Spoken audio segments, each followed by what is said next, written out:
Bonsoir Christophe, je suis très ravie de vous connaître. Pouvez-vous présenter pour notre spectateur votre métier? Oui, merci. Chun, tout d'abord, merci de m'accueillir dans votre chronique télévisuelle. Alors, mon métier consiste donc effectivement à organiser des rencontres avec des personnes autour de sujets, de thèmes différents, que ce soit dans le domaine culturel, dans le domaine associatif, dans le domaine événementiel, mais surtout au niveau local, puisque je travaille pour une radio donc associative locale. Voilà, donc mon métier effectivement consiste à prendre contact avec ces personnes-là, ou alors à répondre à une invitation, puisqu'il peut arriver en effet que nous ayons des propositions de reportage, d'interview. À ce moment-là, en effet, je téléphone à la personne qui sollicite cette rencontre.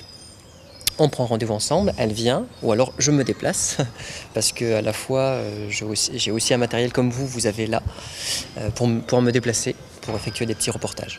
Voilà, donc ça consiste à finalement prendre la température de tout ce qui se passe au niveau local et retransmettre à l'auditeur. C'est ça, c'est faire un travail d'intermédiaire entre un événement et un public.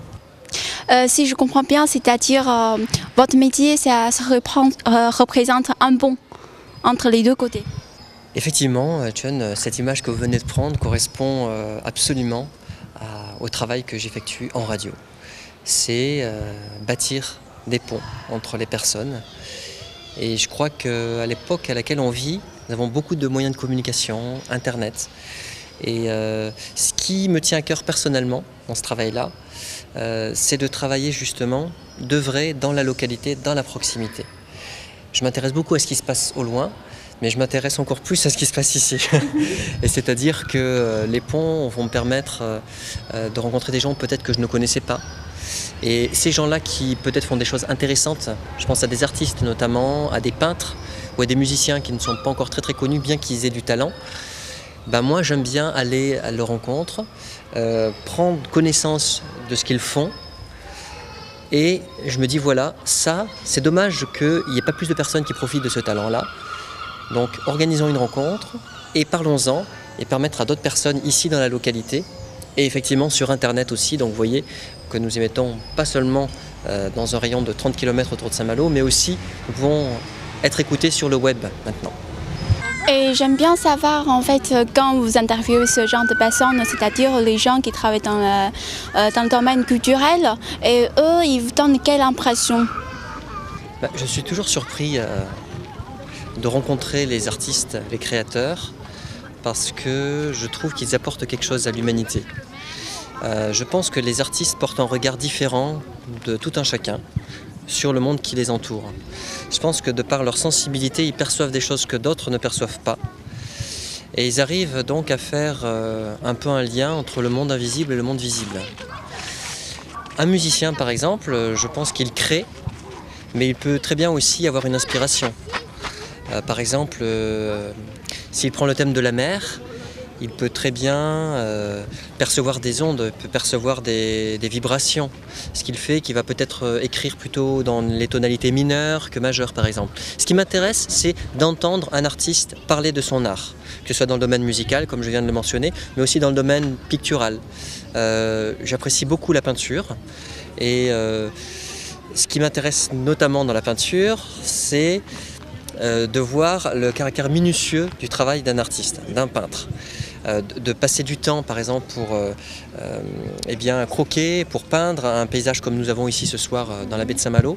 C'est intéressant de voir le regard qu'il va avoir, quelle lumière il va chercher, quelle couleur il va créer, quel va être l'effet, quel va être le relief qu'il va essayer de transposer sur sa toile, qu'est-ce qu'il va chercher à faire passer comme émotion, pourquoi telle école et pas une autre.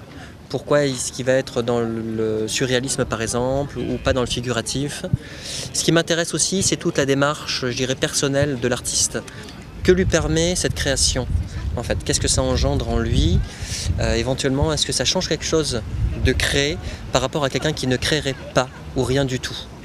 Voilà, ça c'est mon plaisir en tant qu'intervieweur, c'est de faire ce travail de passeur entre un artiste, son univers et un public qui ne le connaît pas et qui va rentrer dans son travail, dans son œuvre et qui va, je l'espère, en essayant de le comprendre, surtout mieux saisir la subtilité de son œuvre et percevoir l'étendue de son talent. Si je comprends bien, ça veut dire en fait on ne peut pas imaginer aujourd'hui la vie sans artiste. Je pense que ce sera très triste la vie. C'est une question très intéressante et qui me semble très actuelle, la question que vous me posez là maintenant, Chun, parce que ma conviction personnelle, c'est qu'effectivement, sans art, la vie ne serait pas, ou la vie n'aurait pas de sens. Ce qui permet de transcender un petit peu la vie quotidienne, de casser la routine, d'approfondir les choses, les relations. C'est précisément l'art qui permet ça, je pense. Et donc ce serait très triste qu'il n'y ait plus ce moyen-là d'exprimer des choses, de permettre cette communication entre les êtres. Malheureusement, j'ai tendance à... Enfin, je ne sais pas si c'est moi qui ai cette tendance ou si c'est une réalité, mais je trouve que les matières artistiques n'ont pas la place qu'elles devraient avoir. Je trouve personnellement qu'elles devraient être beaucoup plus développées, qu'elles devraient être beaucoup plus mises à l'honneur. Et comme disait Didier Lockwood, un musicien français,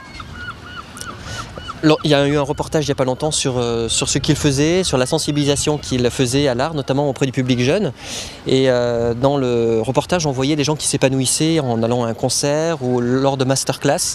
Donc la sensibilisation à la musique auprès d'un jeune public. Et Didier Lockwood disait, mais finalement, c'est parce qu'on n'apprend pas aux gens ça. Ils ont ça en eux, mais on ne leur enseigne pas à aller chercher ça, à l'exprimer. Et si on le faisait, ça donnerait beaucoup plus de possibilités pour les personnes d'approfondir, d'exprimer, de dire des choses et de découvrir la richesse des uns et des autres. Je pense que ça permettrait de créer un peu plus un climat de paix et de sérénité, je pense. Si je ne me trompe pas, je pense que c'est plutôt en fait ce genre de, comme tout à l'heure on a dit le pont, qui est votre rôle qui a joué en fait et ça vous encourage beaucoup pour votre métier. Tout à fait. En fait, ce qu'il y a d'intéressant, c'est lorsque je rencontre un artiste, la plupart du temps, je ne le connais pas. Donc, il y a ce temps de mise en confiance, ce temps comment je pourrais dire ça, le fait d'apprivoiser, de s'apprivoiser l'un l'autre.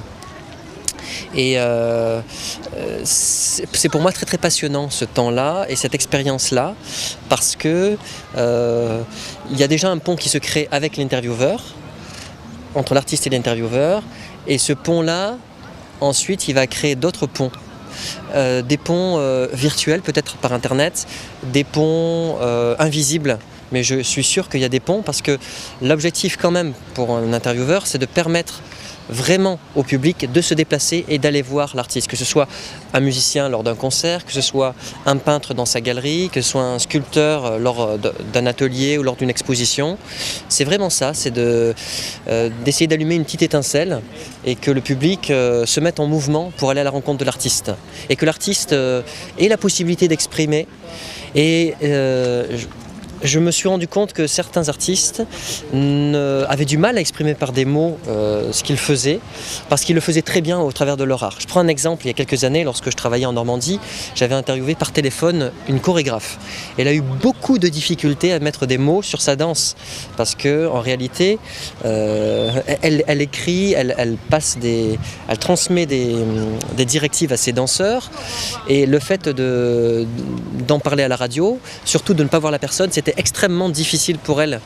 Et j'ai trouvé cette expérience assez intéressante parce que autant j'utilise la parole facilement, fréquemment dans mon métier, autant pour cette personne-là, il fallait que j'arrive à comprendre que c'était très difficile pour elle d'arriver à mettre des mots sur sa danse.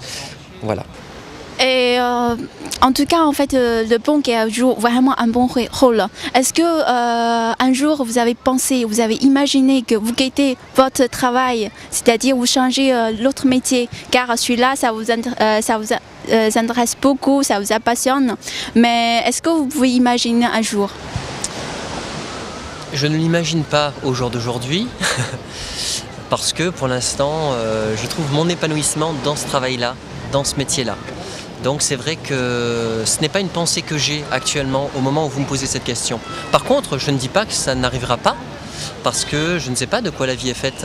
Je considère que la vie est un renouvellement, que si un jour je sens que je plafonne, C'est-à-dire que je ne peux pas aller plus haut et que je ne prends plus de plaisir à faire ce que je fais, que je ne progresse pas. À ce moment-là, peut-être qu'il sera temps de m'orienter vers autre chose. Mais au jour d'aujourd'hui, ce n'est pas la pensée que j'ai parce que j'ai beaucoup de plaisir effectivement à faire ce travail-là. Et tout à l'heure, je vous avais posé la question, c'est-à-dire un jour, est-ce que vous avez envie de quitter le travail? En fait, c'est-à-dire si un jour vous avez imaginé travailler directement dans la télé, devant la télé, ou faire une conversation avec votre interlocuteur. Oui, effectivement, la question est intéressante et c'est vrai que c'est quelque chose auquel je réfléchis parce que j'ai besoin d'un renouvellement, j'ai besoin d'un développement, j'ai besoin de progresser, j'ai besoin d'avoir de nouveaux défis aussi.